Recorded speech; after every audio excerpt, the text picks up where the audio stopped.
이제 전두환 정부 정권에 대해서 한번 해보도록 할게요. 전두환은 여러분들 그 서울의 봄이라고 해서 영화 하나 있었어. 최근에 개봉됐었던 거. 그걸로 이제 정권을 잡았어. 그리고 나서 저번 시간에 5.18 민주화 운동까지 배웠습니다. 자, 그리고 나서 이제 이 전두환 정권 시기 때 정책을 살펴보고 나서 그리고 6월 민주항쟁으로 넘어가도록 할게요.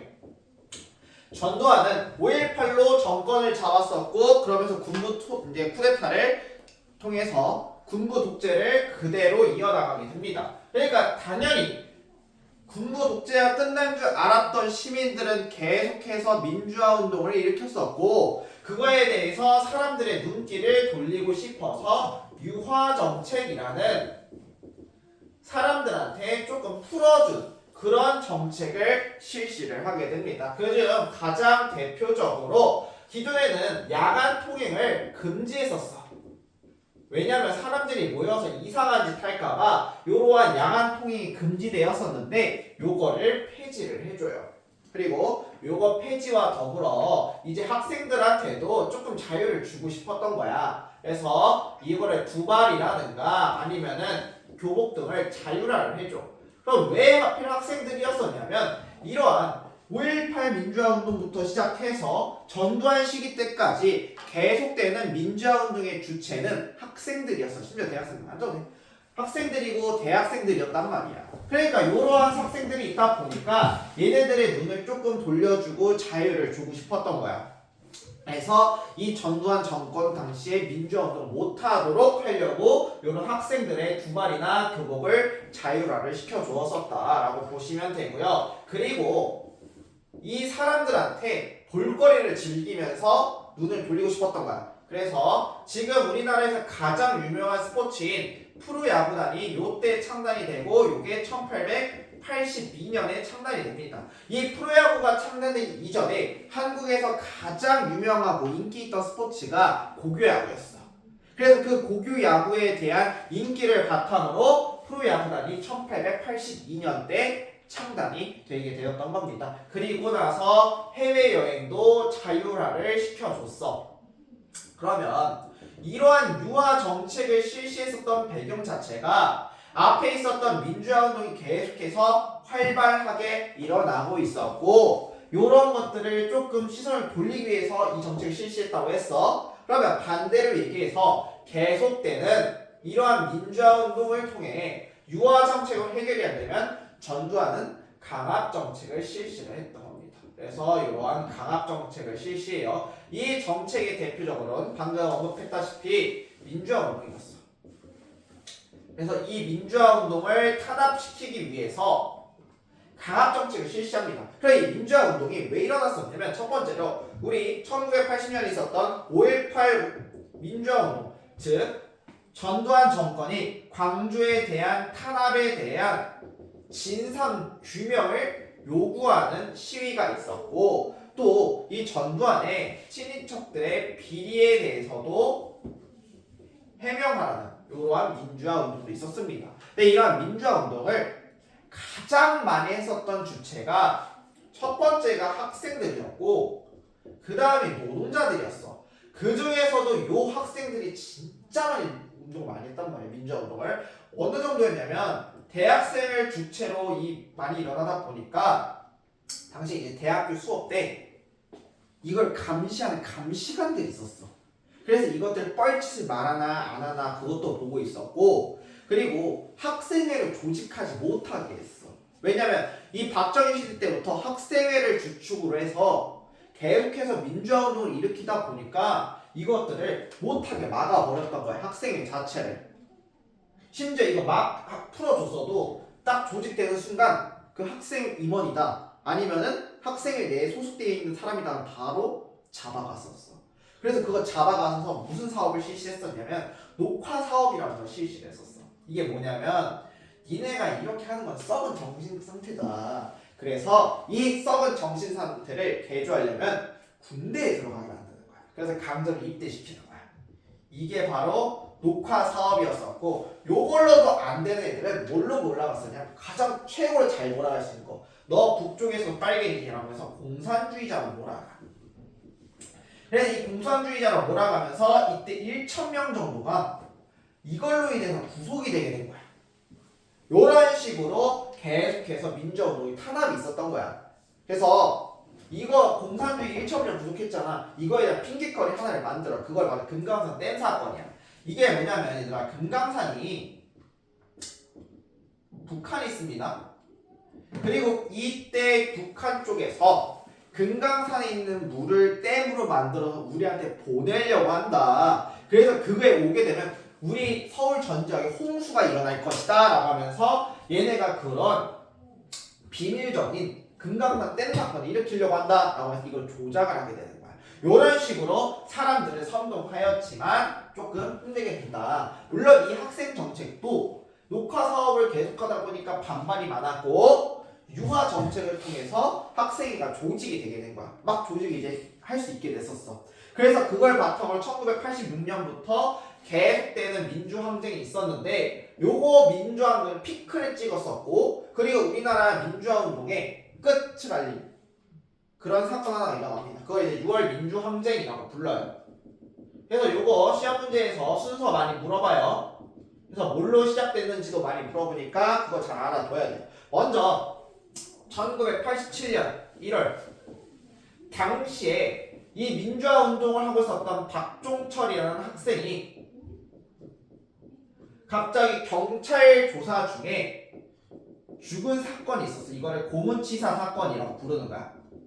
왜냐면 이때 이 정부 이전부터 87년 이 사건이 일어나기 이전부터도 정부가 학생들, 민주화 운동을 하는 학생들을 잡아가서 고문을 시킨다는 개소리가 있었어요.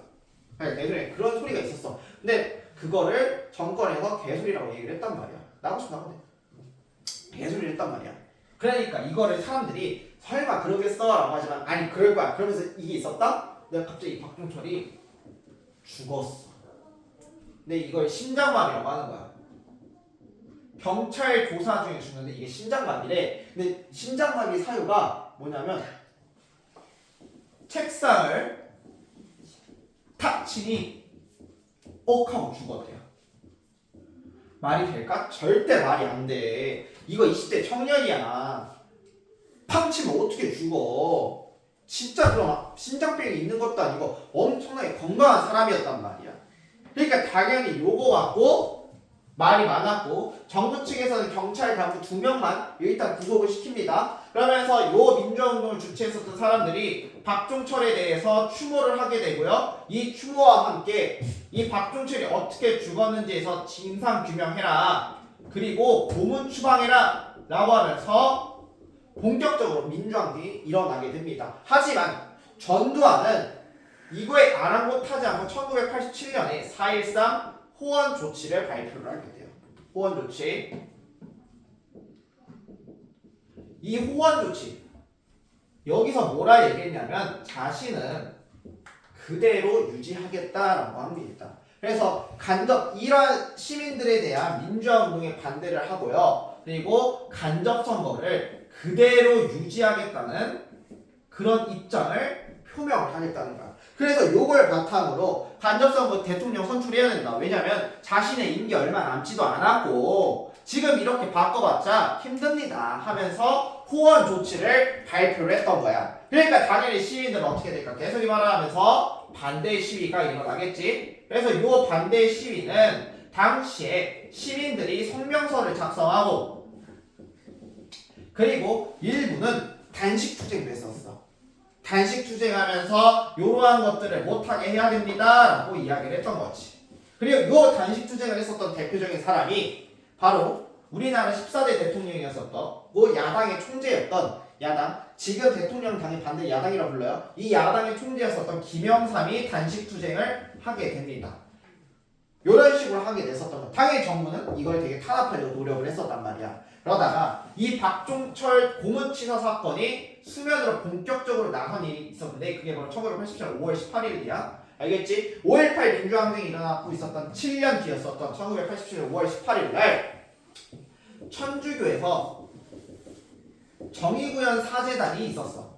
요 정의구현 사제단을 바탕으로 이 박종철 사건이 본격적으로 폭로되기 시작을 했던 거야. 이게 폭로된 과정이 뭐냐면, 자, 요때 이 고무치사 사건을 진상규명 요구했다고 했지. 요때 간부 2명이 체포되게 되고 감옥을 가게 됐던 거야. 그러니까 여기서 간부 2명이 나 억울해 하면서 계속 교도관에서 생지랄 발광을 했다는 거야. 그러니까 요거 발광을 바탕으로 당시 이 천주교 사제단의 일부 사람이 이걸 들었던 거지.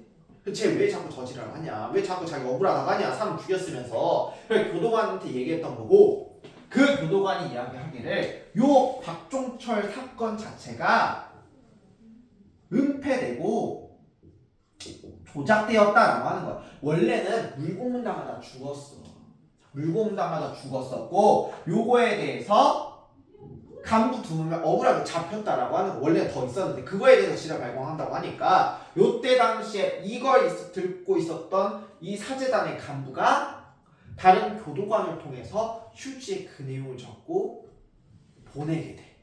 그래서 이것 때문에 이게 세상 밖으로 나갔던 거고, 당시에 부검이가 용기를 내서 이걸 얘기하는 거야. 폐에 물이 차 있다고.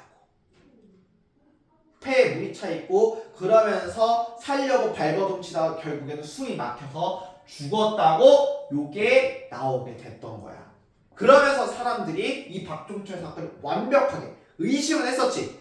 의심이 진실이 되는 요렇게 바뀌게 됐었던 거야. 이해됐어? 그래서 이 천주교를 바탕으로 이제 본격적으로 이제 되게 되고요. 그래서 요걸 바탕으로 민주헌법을 쟁취하자는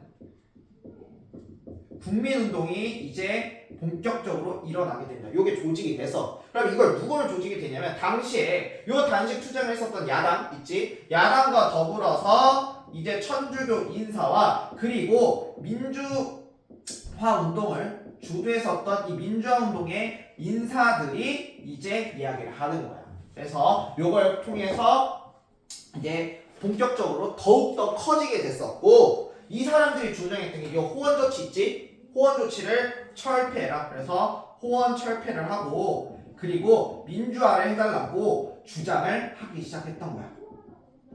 그리고 이 사실이 학생들한테도 퍼졌었고, 연세대학교에 재학 중이었었던 이한열 열사도 이 소식을 듣고 계속해서 민주화 투쟁을 하고 있었어. 그러니까 전두환은 이러한 학생들 투쟁이 많다 보니까 경찰들을 동원해서 최루탄을 쏘게 했던 거야. 근데 최루탄은 보통 얘가 45도 이상 각도에서 쏘게 돼 있거든. 왜냐면 그 박히면 큰일 나니까. 근데 그걸 45도 밑에 30도에서 발사해버린 거야. 그리고 이거에 대해서 이 발사로 인해서 1987년 6월 9일 날 이 최루탄에 의해서 이한열 열사가 사망합니다.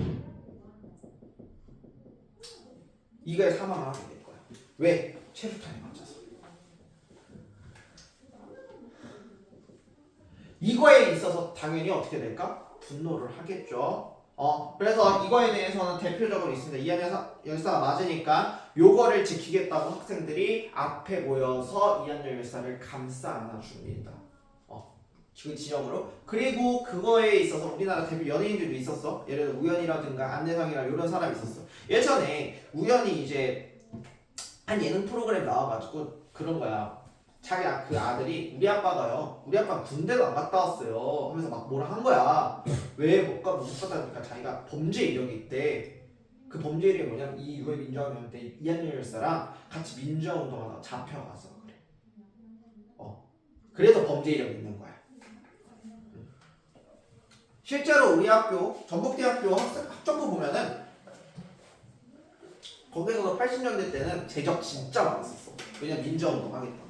그래서 그런 것도 있었어요. 아시겠죠? 그래서 요 이한열 열사 사망으로 인해서 최루탄이 나오게 됐었고, 이거에 있어서 정부는 정신 못 차리고 1987년 6월 10일 당시에 여당, 대통령당이었었던 여당인 민주정의당은 다음 대통령 선거 간접선거 그대로 실시한다고 했었지. 그때 후보로 노태우를 대통령 후보로 선출을 하게 됐던 거야. 누구라고? 노태우. 이 노태우를 대통령 후보로 선출하게 되고 계속해서 이야기했던 거야. 요때 민주화운동이 일어났었던 배경 중 하나, 간선제 말고 직선제 합시다 라고 했던 거야. 국회의원 투표가 아니라 국민이 직접 뽑을 수 있는 직선제를 해주세요 라는 걸 빌미로 했지만 이게 안 되게 됐고, 그러면서 나왔던 게 간접선거는 그대로 유지하겠다라고 이야기를 했던 거지. 자, 이러니까 당연히 사람들은 아 진짜 안 되겠다. 본격적으로 모여서 보여줘야겠다 해서 6월 10일부터 15일까지 명동성당에서 서울에 있는 명동성당에서 시위를 하게 됩니다. 천주교 이제 여기서 명당성당에서 투쟁을 하게 됐었던 거예요. 그래서 요거에 대한 소문을 듣고 이게 전국적으로 6월 민주항쟁이 전국적으로 퍼지게 되는데 이때 실제로 전두환은 요 명당성당 시위를 그렇게 힘들어 했었어. 왜냐면 너희들 한 번쯤 들어봤을 수 있는데 여기 김수환 추기경이라고 있거든. 천주교의 우리나라의 대표적인 사람이죠. 천주교 중에서 신자 중에서 교황이 받았던 게 김수환 추기경이 있어. 이 김수환 추기경이 이 명동성당에 사람들이 농성 펼치니까 군인들이 막 들어올 거란 말이야. 그러면 그 군인들한테 못 들어오게 자기가 맨 앞에 있고 시위한 사람 뒤로 보냈던 거야. 그래서 자기 막으면 자기 때려 눕히고 가라고 얘기를 했던 거지. 근데 그가 참을 못하는 게 때려 눕혔다가는 바로 교황청에서 난리나. 그래서 그 교황청은 바로 한국에 대해서 적대적 관계를 맺게 되는데 이게 무슨 문제가 생기냐? 전두환은 이 프로야구 창단을 계기로 해서 86년에 아시안게임 개최하고 88년에 서울올림픽을 개최하면서 우리가 민주화 국가를 확실하게 발돋움했었고 경제 성장했습니다를 보여줄 생각이었어. 그리고 미국도 당시에 냉전체제가 끝나고 나서 화합의 장으로 이 88 올림픽을 선택을 했단 말이야. 그래서 실제로 88 올림픽 때 평화의 상징이었던 비둘기를 막 날려보냈었어. 그걸 원했었단 말이야. 그럼 이때 이 88 올림픽 때는 공산주의 국가 상관없이 민주, 자본주의 국가 상관없이 모든 나라가 참여해야 된단 말이야. 근데 여기서 요 천주교를 주로 믿고 있는 나라들이 보이콧하는 순간 서울올림픽은 개최하기 힘들어져. 애초에 원래 개최 의미와 맞지 않게 되고 이러면서 전두환은 빡쳐갖고 이 사람들을 그냥 다 조져버리면 안 되겠다. 그냥 비상계엄령 내려가지고 수뇌부에 모여서 이거는 계엄령이다. 진짜 위험한 단계니까 군대 모여라 라고 했던 거예요. 근데 이걸 미국이 저지해. 왜냐면 미국도 방금 얘기했다시피 서울올림픽은 분명히 이념에 상관없이 화합의 장이어야 돼. 근데 그 화합의 장에서 서울올림픽을 선택을 했어. 서울올림픽 아직도 민주화가 안 됐어. 그럼 미국 입장 말짱 도루묵이야. 그럼 우리 앞으로 너희한테 먼저 안 할 거야. 그렇게 바꿔버리는 거야. 그러니까 당연히 전두환 입장에서 어떻게 될까? 못해요. 믿었던 5.18 민주화운동 때는 미국이 그냥 가만히 있었어. 근데 지금 6월 민주항쟁 때는 미국이 앞장서서 하지 말라고 했었고 교황청까지 뭐라 해버리는 거야. 그러니까 어떻게 했어? 전두환 입장에서는 안 되는 거야. 그래서 결과적으로 이게 안 되다 보니까 사람들은 우리가 본격적으로 나설 수 있겠구나 해서 전두환 정권의 독재 타도를 외치고요. 그리고 4.13 호원 조치에 대해서 호원 철폐를 주장을 하게 됩니다. 그리고 이게 전국적으로 확산했다 했지. 그래서 대전, 부산, 광주 여기도 했었어. 광주는 예전 5.18 민주화운동이었잖아. 이때 10일이 금요일이야. 근데 11일, 12일날 전남대랑 조선대가 당시 5.18 민주화운동에서 가장 중심적인 역할을 했었거든. 근데 이때 얘네가 뭐 학교 행사 축제 있었고 그리고 학생 선거한다 못했었어. 그러니까 13일부터 본격적으로 했는데 그 10일, 12일날 못했던 것이 너무 미안해요. 진짜 미친 광기처럼 민주화운동에 대해 싹 쓸어버리게 되는 거야. 그러니까 이런 것들까지 같이 되다 보니까 전두환 입장에 화가 나는 거지. 미쳐버리는 거야. 이 학생들 때문에 경찰력으로 막을 수 없는데 심지어 직장인들도 같이 나오게 되는 거야. 40, 50대. 그래서 요 사람들을 뭐라고 불러? 넥타이 부대라고 불러. 화이트 칼라에 넥타이를 맸었던 이 넥타이 부대까지 나서게 되면서 결과적으로 전두환은 어쩔 수 없이 이 사태에 대해서 항복을 하게 되는 거야. 그리고 이거에 대해서 항복을 누가 나서냐 하면은 다음 대통령 후보였던 노태우가 나서서 하게 되는 겁니다. 그래서 1987년 6월 29일 날 민주화 선언이 발표가 되게 됩니다. 그리고 이 민주화 선언을 당시의 대통령 후보였었던 여당의 대통령 후보였었던 노태우가 나서서 이야기를 합니다. 노태우가 얘기를 우리는 여야 합의를 마쳤다. 여야 합의를 마치고 민주화 선언을 발표하는데 요때 이제 노태우가 얘기하기를 대통령을 직선제로 개헌하고요. 그리고 임기 5년 할게요. 기존에 전두환은 자기 이제 생각 없고 7년만 할게요 라고 했었단 말이야. 근데 실제로 뒤에서는 의원내각제하면서 연임할 생각을 꿈꿨었어. 하지만 민주화운동이 너무 일어나다 보니까 안 되게 되고 대통령 직선제로 개헌하겠다라고 합니다. 그리고 우리가 했었던 인권 침해에 대해서 시정하게 되고 학생들 우리가 지금까지 탄압했었던 학생 교육에서도 자치권을 주겠습니다 라고 하면서 이러한 민주화 선언을 하게 됩니다. 물론 여기서 또 추가되는 것도 있어. 김대중 석방이랑 김대중이 이제 전두환 정권에 의해서 5.18 민주화 운동으로 전두환 정권 때 사형 선고가 내려지게 됐고 이거를 미국이 견제를 합니다. 그래서 이걸 미국이 견제하게 되면서 오히려 이 김대중한테 내려졌었던 사형 선고가 없어지게 되고 김대중은 미국으로 떠나게 됐었어. 그리고 미국으로 떠났다가 이제 한국 내에서 민주화 운동이 계속 거세게 불게 되니까 이제 다시 입국을 하게 됩니다. 근데 그 입국 때 당연히 전두환이 김대중 죽이려고 하겠지. 그래서 미국이 호의를 해주면서 김대중 입국을 하게 되고 그러면서 김대중 입국하자마자 어떻게 못하니까 카트 연금 시켜버린 거야. 집에 가둬버려. 그래서 이것까지 없애겠다 라고 하면서 이제 6.29 민주화 선언이 발표가 되게 됩니다. 자, 그리고 나서 이제 그리고 나서 이제 제13대 대통령 선거가 발발하게 돼요. 그 전에 이제 6월 민주항쟁 의의와 결과를 볼게요. 이거는 정말 명백하게 무력 시위가 아니야. 사람들이 나서서 폭력적인 시위가 아니라 평화적 시위였어. 평화적 시위였었고 그리고 모든 시민, 학생부터 시작해서 직장까지 모든 시민이 참여했었던 민주화 운동이었어요. 알겠지? 그리고 이제 독재가 청산되게 되고요. 평화적으로 이제 이때까지는 정권 교체 될 때 이승만에서 박정희 될 때도 박정희가 쿠데타 일어났었고 박정희가 죽고 나서 전두환이 있을 때도 쿠데타가 일어났었단 말이야. 그렇지? 이제 무력적인 게 아니라 평화적으로 정권이 교체가 되게 됩니다. 그리고 나서 이 6월 민주항쟁을 계기로 이제 민주화 운동에 다른 민주화 운동은 있죠. 디딤돌 역할을 했었어. 그 대표적인 디딤돌 역할이 바로 노동운동에 관련돼서 디딤돌을 했었고 요 노동운동에 대해서 가장 먼저 성과를 보인 게 지금 우리나라 기업들 중에서 가장 강한 노조가 어디냐면은 현대차. 이게 왜 그 현대차가 가장 강해? 그리고 그 노조운동이 가장 먼저 성공했던 게 바로 현대차였어. 울산현대. 그래서 이제 가장 강한 것도 있어요. 알겠죠? 그래서 요러한 역할을 보여줬었다. 그래서 방금 얘기했던 것처럼 이 6월 민주항쟁이 끝나고 나서 이제 제13대 대통령 선거가 나오게 됩니다. 이때 당시 대통령 선거로 이제 여당이었었던 노태우와 그리고 나서 야당이었었던 신민당에서 통일민주당에서 김영삼 후보가 나와요. 그리고 이 김영삼 후보의 통일민주당을 나오고 평화민주당을 만들었었던 김대중이 나오게 됩니다.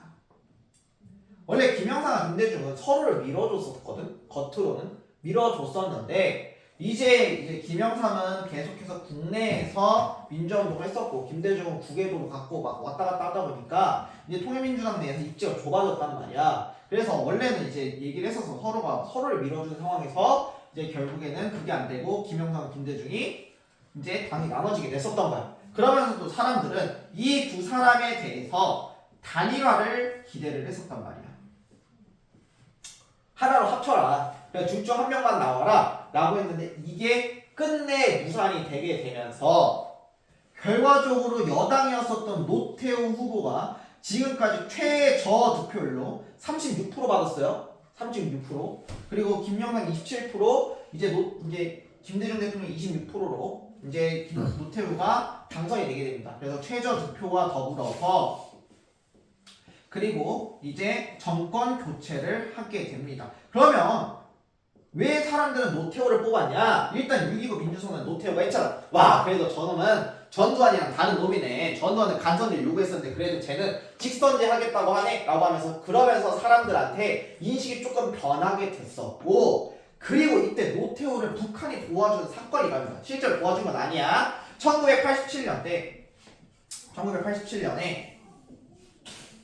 당시에 북한이 대한항공을 비행기를 폭파하는 사건이 있었어. 그러니까 요것 때문에 사람들이 안보관이 바뀐 거야. 와, 씨, 그래, 우리 원래 북한이랑 전쟁했던 나라였지? 그렇게 생각을 했던 거지. 그래서 그런 안보관들 때문에 김영삼과 김대중은 안 그래도 군부라는 이제 적대적인 관계니까 군부를 잘 통솔 못할 것 같고, 노태우는 그래도 군부 출신이니까 군부를 잘 이끌 것 같았던 거야.